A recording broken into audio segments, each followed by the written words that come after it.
राजा भर्तृहरि की कथा। पुराने जमाने में एक राजा हुए थे भर्तृहरि। वे कवि भी थे। उनकी पत्नी अत्यंत रूपवती थी।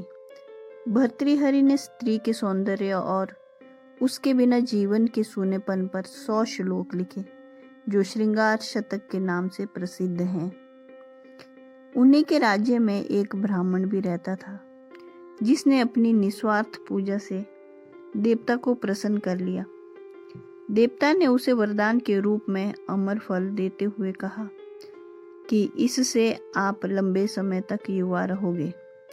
ब्राह्मण ने सोचा कि भिक्षा मांगकर जीवन बिताता हूँ, मुझे लंबे समय तक जीकर क्या करना है। हमारा राजा बहुत अच्छा है, उसे यह फल दे देता हूँ। वह लंबे समय तक जिएगा तो प्रजा भी लंबे समय तक सुखी रहेगी। वो राजा के पास गया और उसने सारी बात बताते हुए वह फल उन्हें दे आया।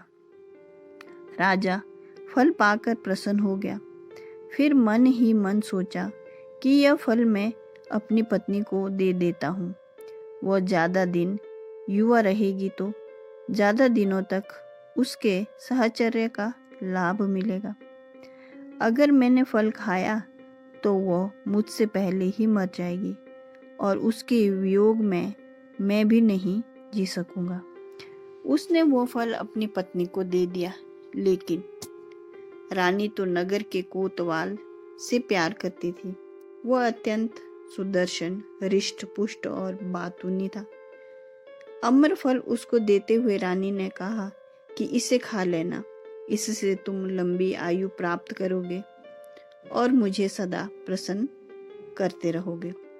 फल लेकर कोतवाल जब महल से बाहर निकला तो सोचने लगा कि रानी के साथ तो मुझे धन दौलत के लिए झूठ मूठ ही प्रेम का नाटक करना पड़ता है, और यह फल खाकर मैं भी क्या करूँगा।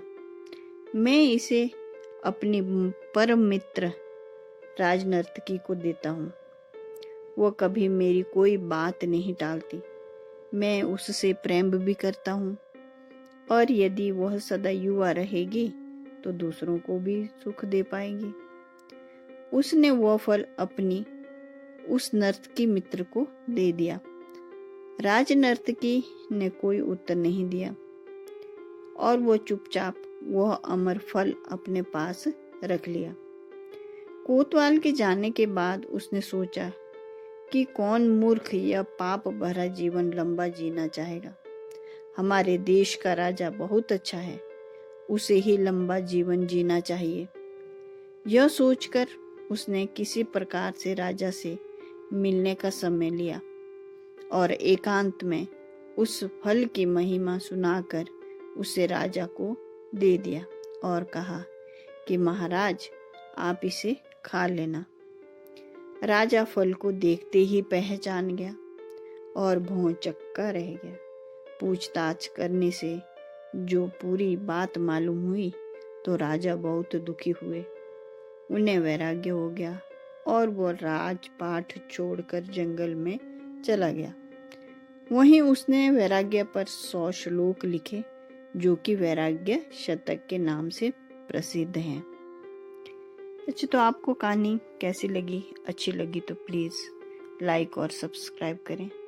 धन्यवाद।